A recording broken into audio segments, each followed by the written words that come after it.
এবাৰ ডকাইতৰ ৰূপত আহিল বিদ্যুৎ বিভাগৰ কৰ্মচাৰী। সুৰাৰ ৰাগিত আহি গ্ৰাহকক হাৰাশাস্তি। দাদাগিৰি দেখুৱাই লৈ গ'ল পানী মটৰ, বিদ্যুৎ পৰিবাহী তাঁৰ। খেদি খেদি ৰাইজে আটক কৰিলে বিদ্যুৎ বিভাগৰ সুৰাসক্ত কৰ্মচাৰী। ঘটনা বাক্সাৰ দিৰাংগাপুৰৰ। আৰক্ষী আৰু ৰাইজৰ মাজত উত্তেজনাময় এক পৰিৱেশ। কিন্তু কিছু সময় পূৰ্বে এই স্থানতে সুৰাৰ ৰাগিত মাতাল হৈ দাদাগিৰি কৰি ফুৰিছিল বিদ্যুৎ বিভাগৰ বিষয়া কৰ্মচাৰীৰ এটা দলে। খবৰ অনুসৰি বাক্সাৰ এই অঞ্চলটো নুৰুল আলী নামৰ ব্যক্তিগৰাকীৰ ঘৰত বলপূৰ্বকভাৱে প্ৰৱেশ কৰে বিদ্যুৎ বিভাগৰ দলটোৱে। স্বামী নথকা অৱস্থাত অকলশৰীয়া পত্নীৰ সন্মুখত বিদ্যুৎ বিভাগৰ দলটোৱে আৰম্ভ কৰে ভীমৰ পাল। বিদ্যুৎ চুৰি কৰাৰ অভিযোগেৰে পৰিয়ালটোৰ পানী মটৰৰ লগতে বিদ্যুৎ পৰিবাহী তাঁৰ ছিঙি লৈ যায় দলটোৱে। লগতে অভিযোগ অনুসৰি অন ডিউটিত থকা বিদ্যুৎ বিভাগৰ দলটোৱে সুৰাৰ ৰাগিত মাতাল হৈ আছিল। শেষত স্থানীয় ৰাইজৰ তৎপৰতাত দলটোক উভতি ধৰাত পলাবলৈ চেষ্টা কৰে একাংশ কৰ্মচাৰী। কিন্তু ৰাইজে খেদি খেদি আটক কৰে এইজন বিদ্যুৎ বিভাগৰ কৰ্মচাৰী। শেষত বিদ্যুৎ বিভাগৰ ফালৰ পৰা এয়া তেওঁলোকৰ ভুল হোৱা বুলি স্বীকাৰ কৰা হয়। লাইনৰ বিষয়ে মানুহ এটা অফিচাৰ আছিল টাউন 7জন নাকি আছিল বোলে। আমি নাছিলো ঘৰত, আমি জমা কৰিব গৈছিলো। যাতে আমি কিবা মিটাৰটোৰ বোলে কিবা বাইপাছ কৰি লোৱা বুলি কৈ মটৰটো গোটেই চুৰ কৰি লৈ গুচি গৈছে। আমি আহিবাই নেদলা, নামমান 1 মিনিটো বোলে ৰখা নেদলা। মানুহ ভাত খাই আছে, ভাতৰ সাজা এতিয়া দেখাই পাবি, পানী নামমান নেদলা। আৰু ছোৱালীটো পাছফালে গা ধুই আছিল, গা ধুই থাকাতে তাৰ লগে লগে লৈ গুচি গেল। গা ধুবাই নেদলা, মটৰটো লৈ গৈছি। আৰু যে নহৰ ভিতৰত মাইকীটো কৈছি ঘৰৰ ভিতৰত বোলে সোমাইছি, সোমাই কিনে তাঁৰ চাৰ গোটেই ছিঙি দিছি আপুনি। আৰু মাল খাই আহিছি গোটেই মাহাই টাউন আহি পুৰাহান কৰি কিনে আপোনালোকে চাব পাৰে মটৰ চটৰ ফেলে দি গৈছি। তাৰপিছত আমি এই ৰাইজৰ এই মছজিদৰ তাৰপে যাই কিনে আমি লৈ আহিলো চব মানুহকে নাই আনি কেনে ঘূৰি লৈ আহিলো। নাহে টাউন জবৰদস্তি কৰিহে ৰাইজে যাই লৈ আহিলো। তাৰপিছতহে আহিছি আহাতে আৰু অফিচাৰটো নাই, এইকেইটা থৈ তেখেতে পলাইছি।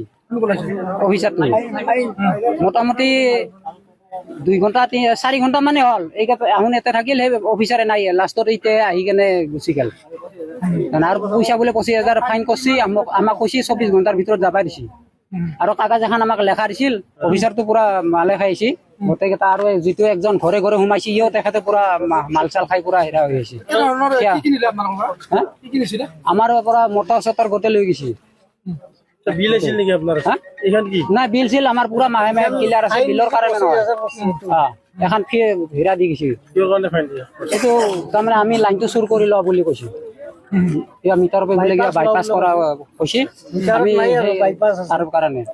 তাতে আমি কলো সুদাতে আৰু মোকে ধমকি দিছে অফিচাৰে।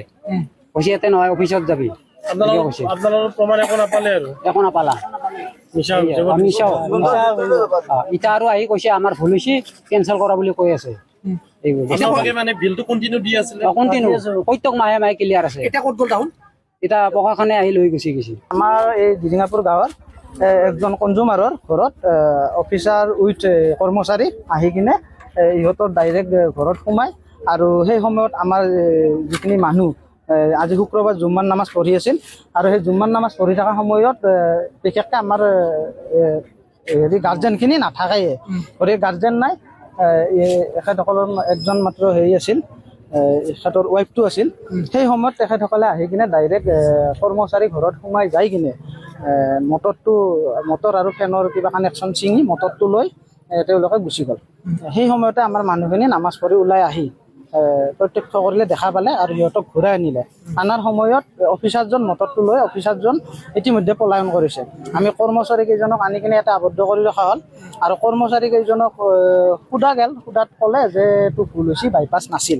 যদি নাছিল তেখেতে বাইপাছ বুলি লিখি কিনে আৰু ইয়াৰে একজন মাইকী মানুহ থকা ঘৰত সোমাই কিনে কানেকশ্যনটো ছিঙি মটৰটো লৈ যোৱাৰ অৰ্থ একো নাছিল। মটৰটো লৈ যাব নালাগিছিল। আমি তাৰ কাৰণে আমি অফিচাৰজনক মাতবা ক'লোঁ। আৰু অফিচাৰজন বহুবাৰ ফোন কৰি মাতাৰ পিছত আহিল। আহি কৈছে মোৰ ভুল হৈছে। ঠিকে আছে, ভুল হৈছে, ভুলটো হয়, মানুহৰে হয়।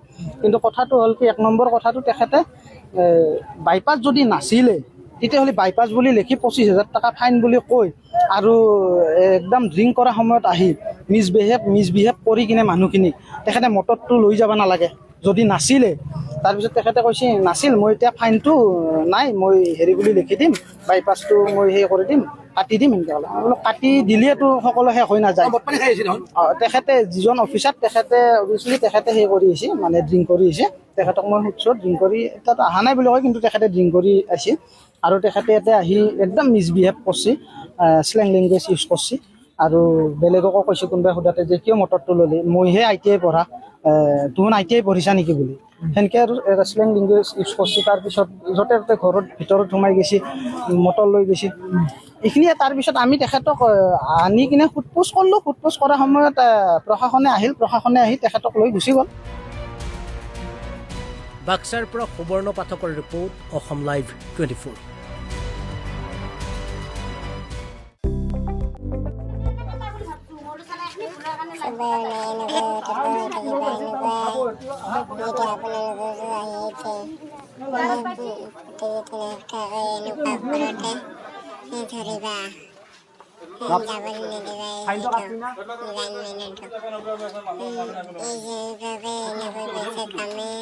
पैसा मारे थे कैसे बेटा है तो आप लोग नहीं जानते हैं देखो बहुत है तुम लोग कितने से फंसे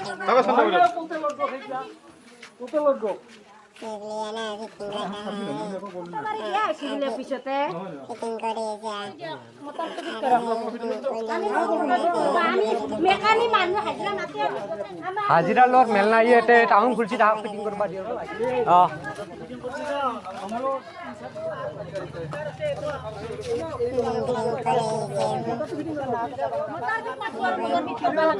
নহলে পটেলক ফোন কৰি মাথা দিব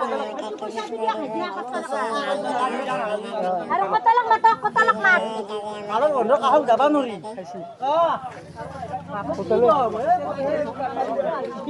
হাজিৰা লগাই পেলাই কচু এনে নাহে আমাৰ ইয়াতে কাম কৰবা দানাৰ লগত নাজানো কথা নাই জানলেও নকৰে ইয়াৰ কায়ো এতিয়া কিয় কৰিব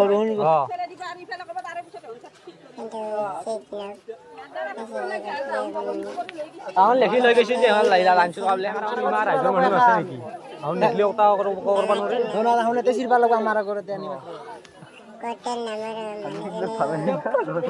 আমাৰ আগত চিৰবা লগা আমি কথা ভাল এই মটৰটো জাঙা থাকা হোটেল লাইন চেক কৰে হা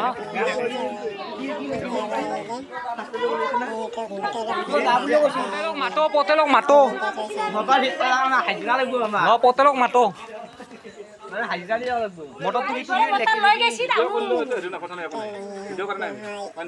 আপোনালোকে কৈছে কিন্তু এই ভিডিঅ' যাই পাইছি তাতে বুকিং লাভ নাই অফিচাৰ ক'ত গেল অফিচাৰৰ কি মখমকি নাছিল কাকো কি মখমকি দিলা কৰ ঐ দুটামান দিবা নললি ঠিক লাগিল হেতিয়া তুহুন মাৰবা লাগব এটি যি লাগে তাতে তুহুন মাৰবা লাগব আৰ ঘৰৰ মানুহটো আইভা দি মালিকটো পাইপডালটো ভাঙছি দুই পাইপডালটো ভাঙছি ৰে পাইপডালটো ভাঙছি মুখা হেনা আপোনালোকে ঠাস ফুস কাটছা আৰু মটৰ লৈ গেলে লাইনো কাটি থৈ গেলি অলপ চিন্তা কৰবা লাগে আৰ কোতেলে এক নম্বৰ হি আৰু কতলে কছি হুন মই কৰ নাই ও এই যা চাই পাছ লাস্টে মুখ খুন্দা লাগে দেখি মুখ খুন্দা দিছি মুখ খুন্দা দিছি সাগর তাতা সাগর বনে না এই জিদা সাগর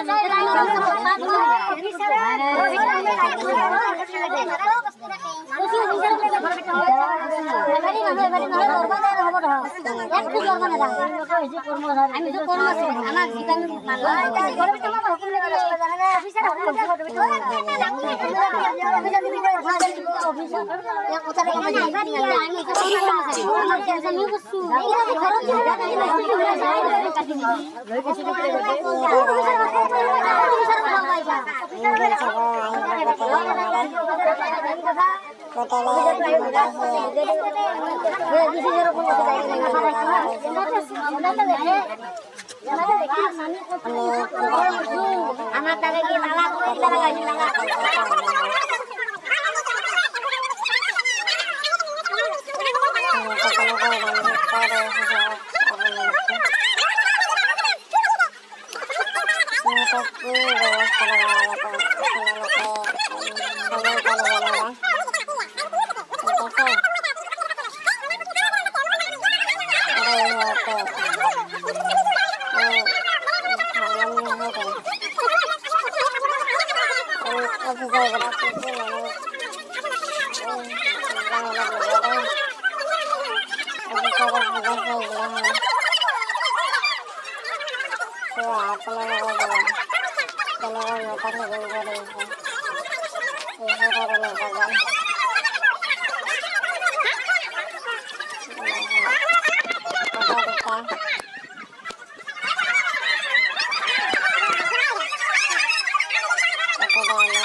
Oh,